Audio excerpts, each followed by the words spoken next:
¿Sabéis? Quiero contaros la experiencia de cómo ha funcionado esto, para centraros un poco en el tema.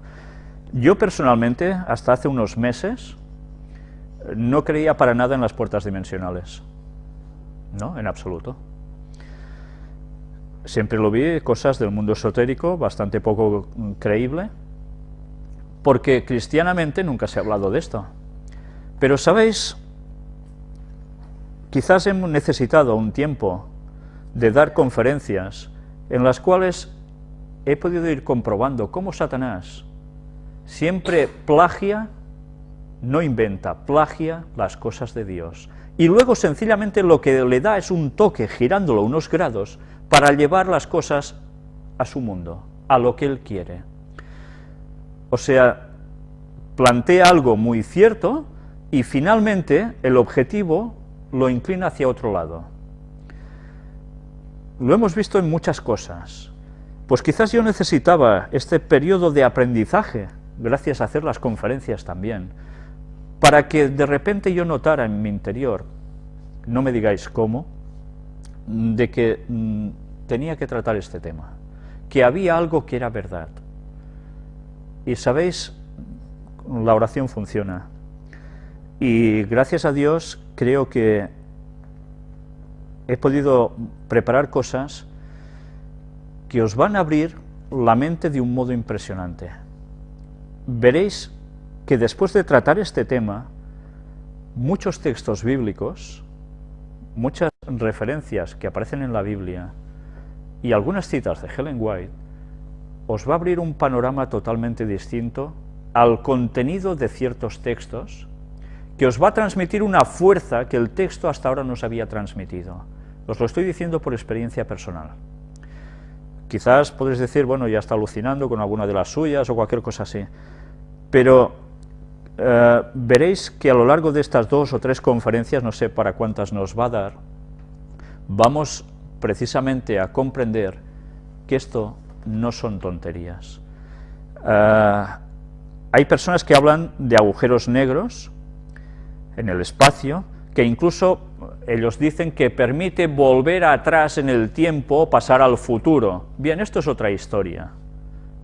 Esto es otra historia que no es de lo que estemos hablando ahora.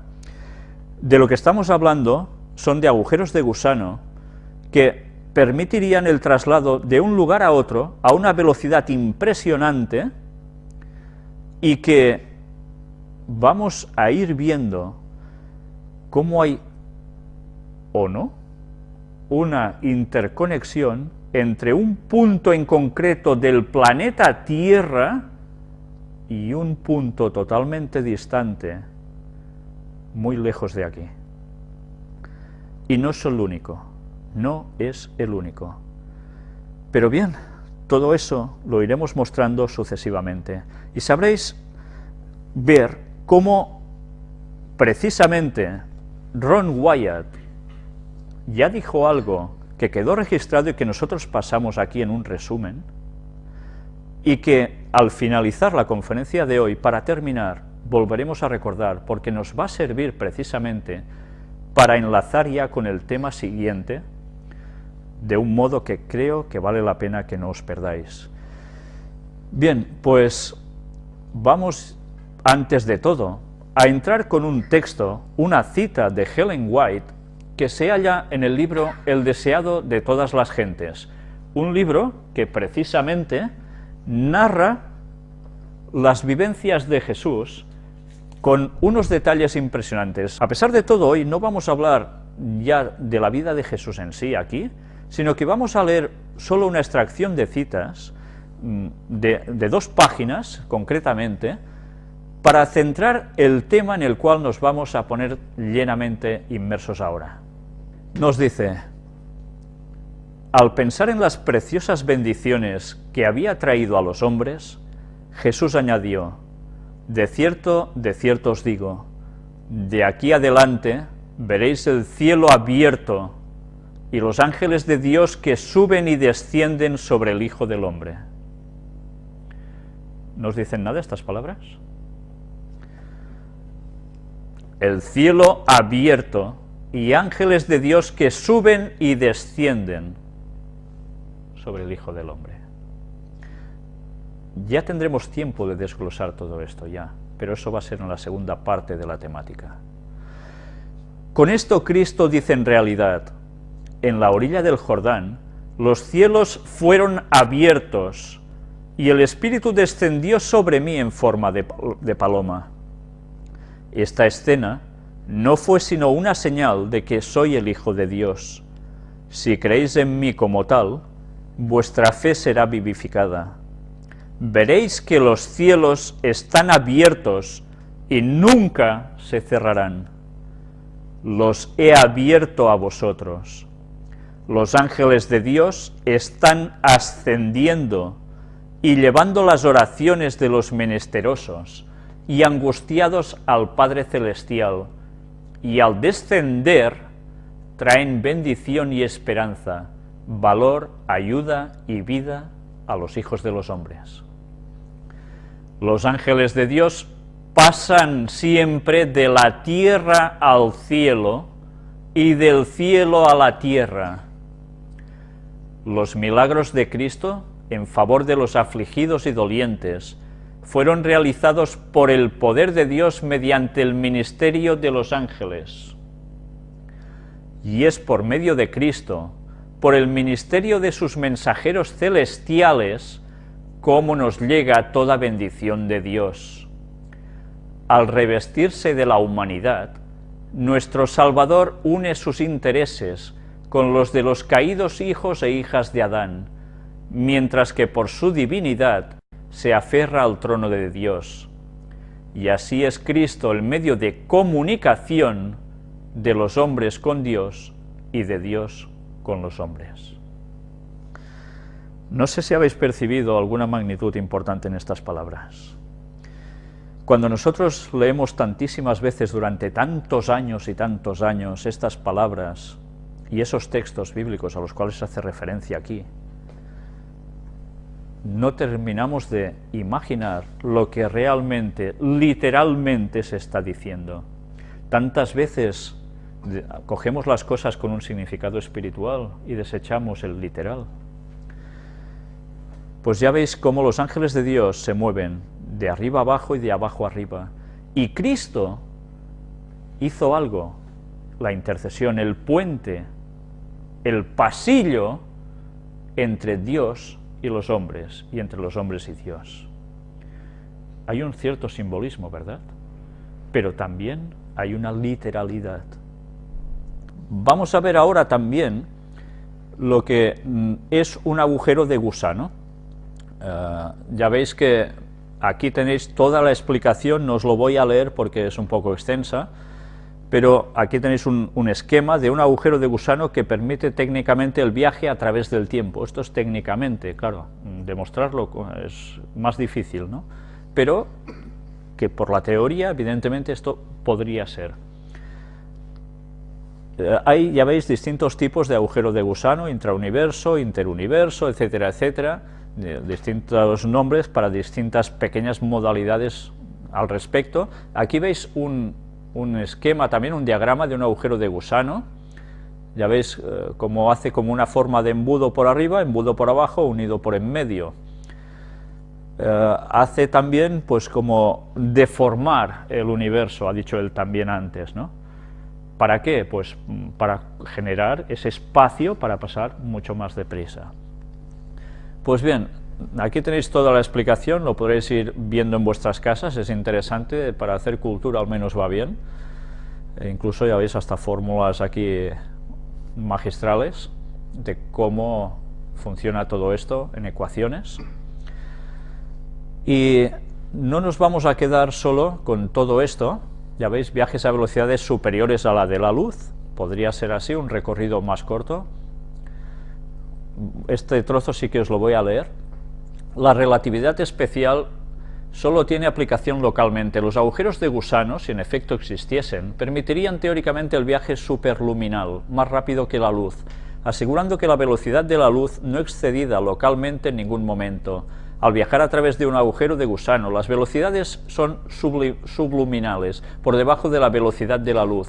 Si dos puntos están conectados por un agujero de gusano, el tiempo que se tarda en atravesarlo sería menor que el tiempo que tarda un rayo de luz en hacer el viaje por el exterior del agujero de gusano.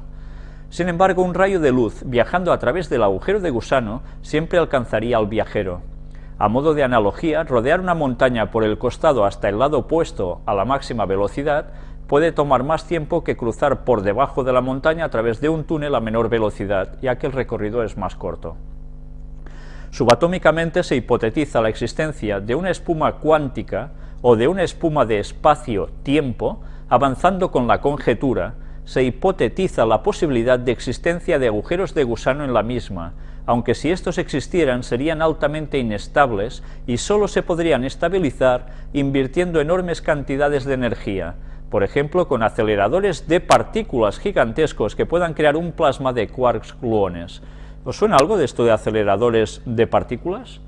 Ya sabéis lo que está haciéndose en Suiza, ¿no? Pues bien, para más cosas están trabajando allí de lo que siempre nos puede llegar a parecer. Aquí tenéis cómo funcionaría todo el esquema, con el túnel de gusano, la Tierra aquí, decenas de años luz, y abajo, estrella lejana, nuestro universo, y el recorrido que esto implicaría. Y ya veis, aparece una palabra, hiperespacio. ¿Suena esto en la Guerra de las Galaxias? Cuando se embalan rápidamente, coordenadas, ¡pam!, hiperespacio, y salen flechados, se ven las estrellas que pasan a una velocidad tremenda, ¿no? Pues bien, esta es la forma como teóricamente esto funciona. Y ahora vamos a ver precisamente más cosas de cómo, yo le titulo el lado oscuro, son los que hablan del mundo esotérico de todas estas cosas. Veamos en una página, puertas dimensionales, ya veis, nos cita aquí, cómo no, el caso del Triángulo de las Bermudas, como aviones al pasar por allí, algunos como barcos desaparecen, otros lo que son las brújulas se vuelven locas, etcétera, etcétera, ¿no? Pues bien, aquí va dando datos de lo que se hablan como agujeros dimensionales, incluso de poder cambiar no solo de dimensión, sino incluso de tiempo, de pasar de un tiempo presente a un futuro o a un pasado, ¿no?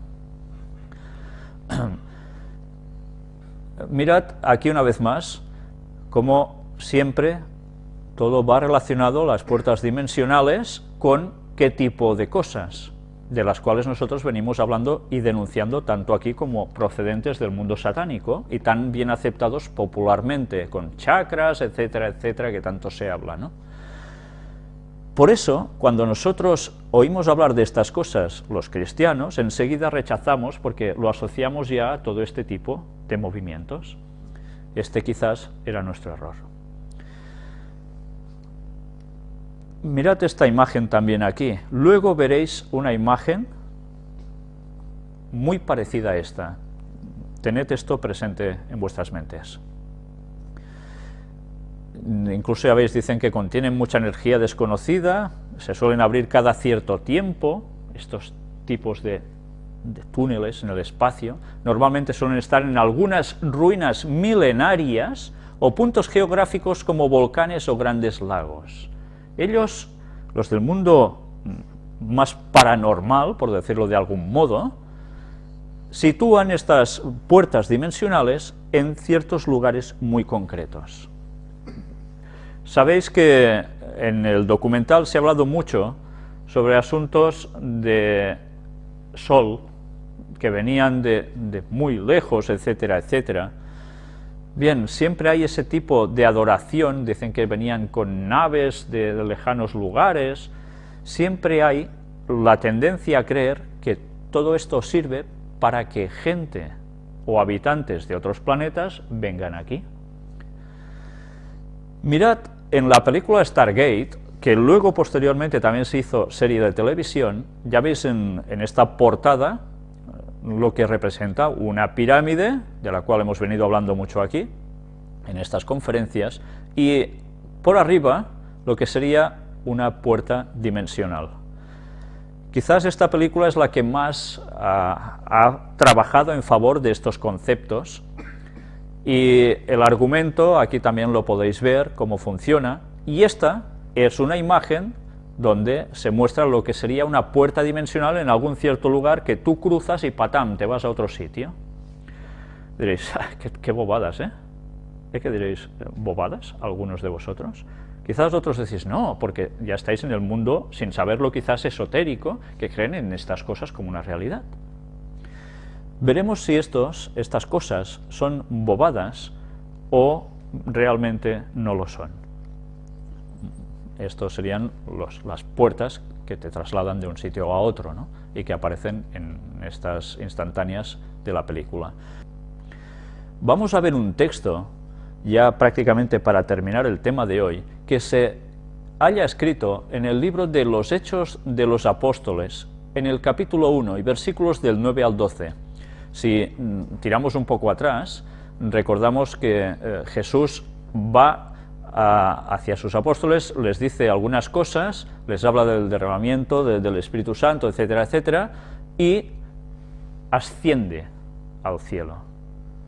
Vamos a leer solo estos versículos.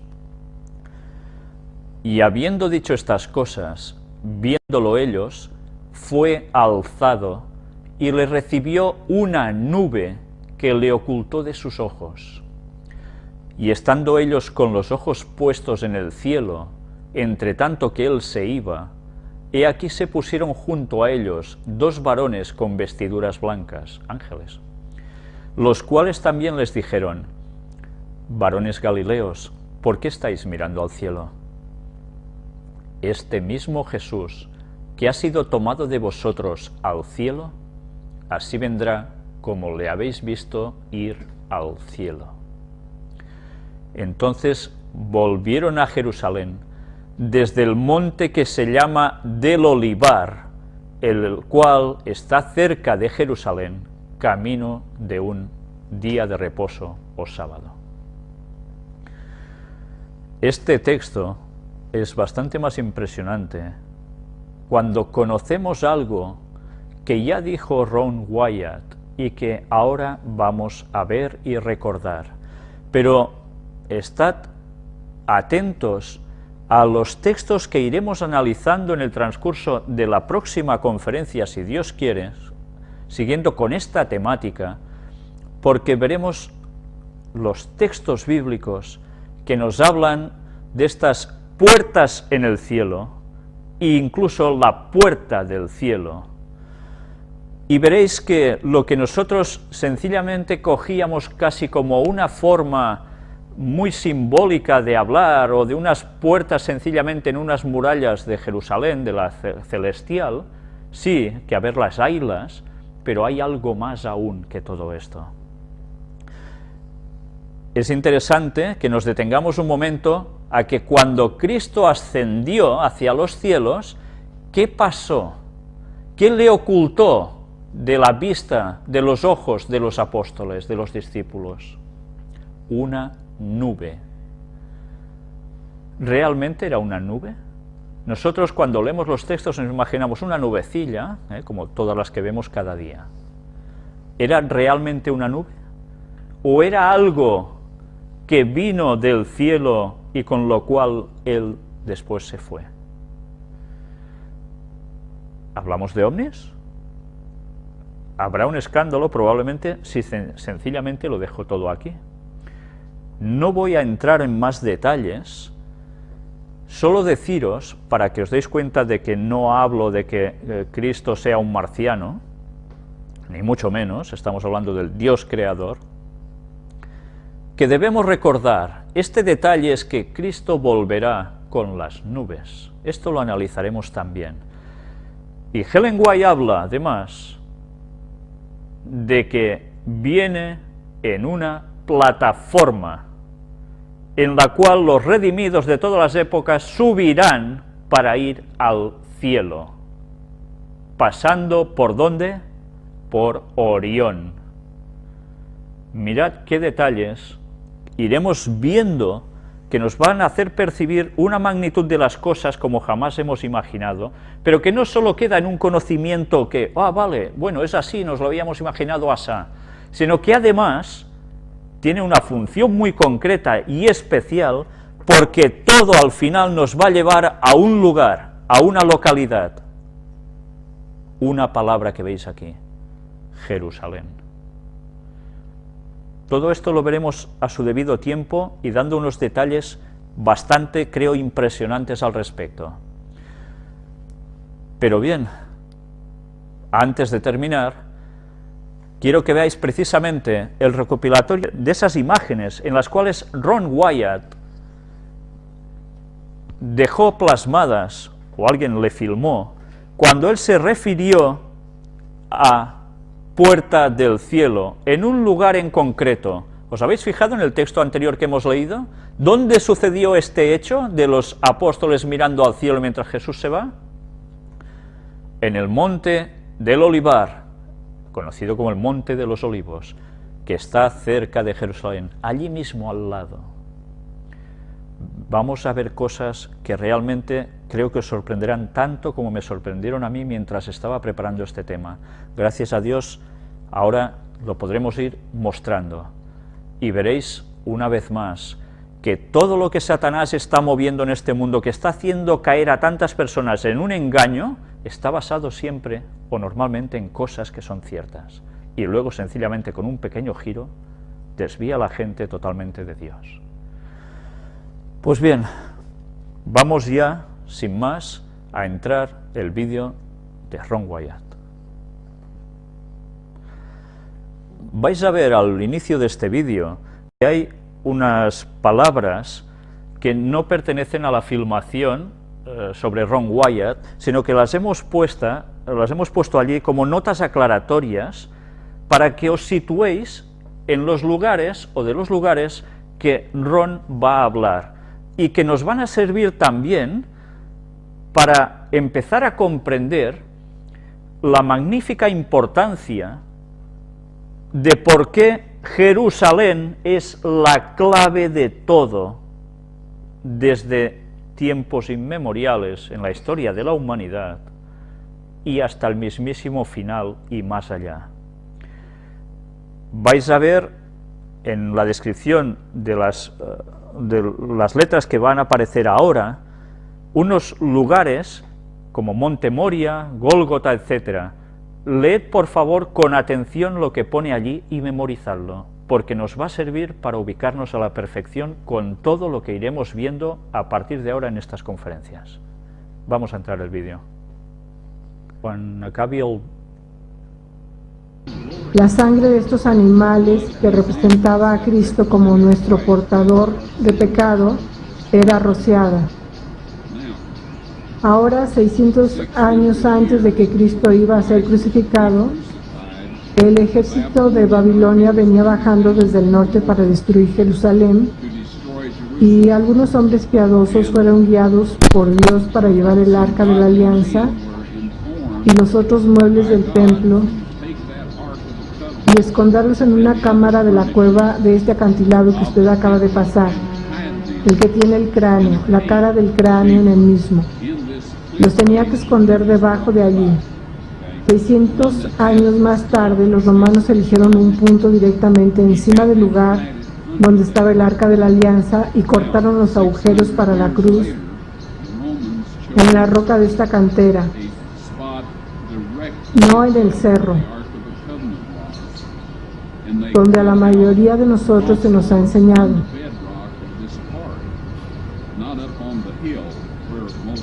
Pero me gustaría señalar que este es el Monte Moriah. Incluso esta cantera que vemos aquí todavía es el Monte Moriah.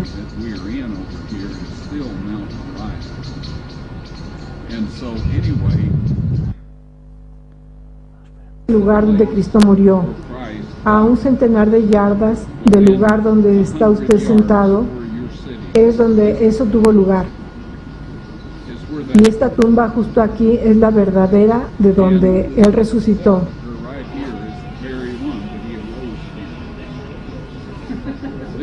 Esta es la entrada al cielo, mis amigos. Jacob, cuando tuvo su sueño, estaba solo un poco más al norte de aquí y tuvo su visión y dijo que vio ángeles ascendiendo y descendiendo. Dijo que este lugar no es otra cosa sino la puerta de entrada al cielo y te aseguro que eso es lo que es. Vean cara. Si quiere ver dónde fue sepultado Cristo, vaya, mire la tumba del jardín. Ahí es el lugar. Y el sitio de la crucifixión está aproximadamente a 80 pies de la tumba del jardín. No voy a decirle más sobre eso hasta que podamos mostrar a usted el video. Espérate.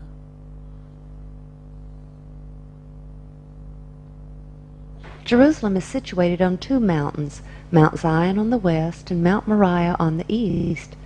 Moriah extends from the Temple Mount on the south end and continues beyond the city wall to the north. In ancient times, a dry moat was cut through this mountain to prevent invading armies from easily entering the city from the north. The northern part of the mountain, located outside of the city, was then used at some point in time as a quarry, and where the mountain was cut away is very visible. Along the escarpment or cliff face which was formed when it was quarried is located the tomb. Also along this escarpment is the well-known skull face. And between the skull face and the tomb is the site Ron Wyatt pointed to in 1978 when he said, "That's Jeremiah's grotto, and the Ark of the Covenant is in there."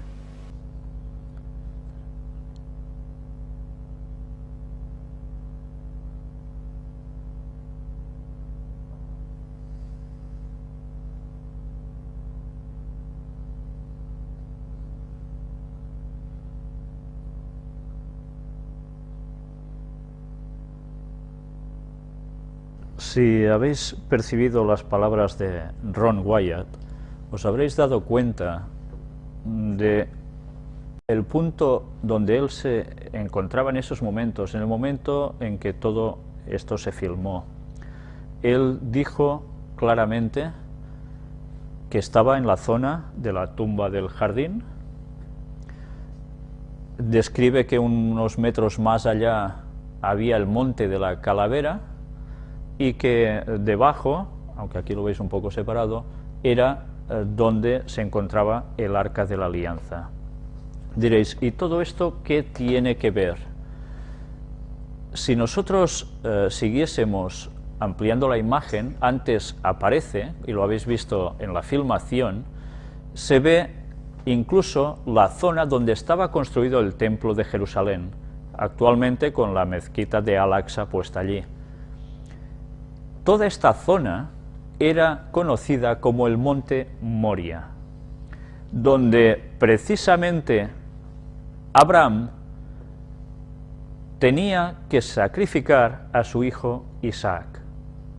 Sabéis que Dios no lo permitió, era una prueba sencillamente que le hizo para que se diese cuenta de lo que significa para un padre dar a su hijo, con la cual cosa debía experimentar lo que la divinidad iba a sentir en esos momentos, y además siendo inocente Cristo, teniendo que morir por los pecados de todos nosotros.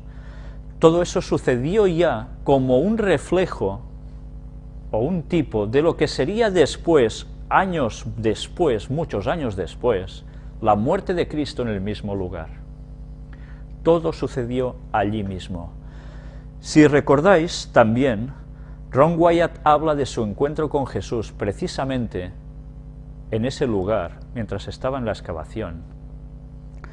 Y él dice en ese encuentro de que Jesús, cuando tiene el diálogo con él, le dice de que venía de Sudáfrica y se iba a la Nueva Jerusalén desde allí.